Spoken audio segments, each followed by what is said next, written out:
নিম্নমানের ট্যাঙ্ক আর মেশিনারিজ ব্যবহারে রংপুর অঞ্চলের বেশ কিছু পাম্প বিস্ফোরকের মতো ঝুঁকিপূর্ণ হয়ে উঠেছে। যে কোনো মুহূর্তে বিস্ফোরণের শঙ্কায় উত্তরের জ্বালানি সাশ্রয়ে ১৩৫টি গ্যাস স্টেশন। এর মধ্যে তদন্ত কমিটিও করেছে প্রশাসন। তবে সংশ্লিষ্টরা বলছেন, সরকারি দপ্তরগুলো সতর্ক থাকলে দেশের এই সবুজ প্রকল্প আতঙ্ক নয়, বাস্তবেই সবুজ হবে। রংপুর থেকে জুয়েল আহমেদের রিপোর্ট, ক্যামেরায় শাহনাজ জানি। উত্তরের পরিবহন খাতে গতি এনেছে এলপিজি গ্যাস।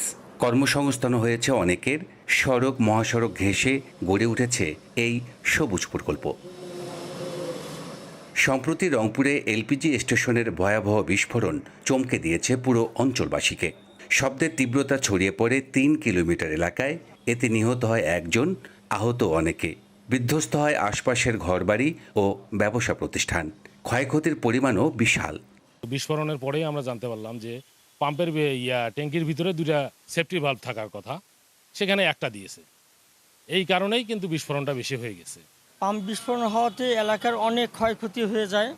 ত্রুটিপূর্ণ ট্যাঙ্কে বিস্ফোরণের মূল কারণ বলছেন সংশ্লিষ্টরা। পাম্পের সিসিটিভি ফুটেজও দেখা যায় রক্ষণাবেক্ষণের সময় কারিগরি ত্রুটি থেকেই ঘটে বিস্ফোরণ। উদ্যোক্তারা বলছেন, এই প্রকল্পে বিনিয়োগে নতুন তারা। সরকারের সব নীতিমালা মেনেই পরীক্ষামূলকভাবে পাম্প চালু করেন। বিস্ফোরণে স্বপ্ন ভেঙেছে। ড্রিম এলপিজির উপর দায় চাপিয়ে মামলাও হয়েছে। আর সংশ্লিষ্টরা বলছেন, এলপিজি ট্যাঙ্ক ব্যবহারের আগে গুণগত মান যাচাই ও নিয়মিত তদারকি জরুরি। পাম্পটা যখন বিস্ফোরিত হয় তখন আমি নিজেই ওইখানে ছিলাম এবং আমরাও আহত হই। এবং আমাদের যদি কোনো ধরনের গাফিলতি থাকে বা থাকতো, তাহলে আমরা নিজেরাই ওখানে থাকতাম না।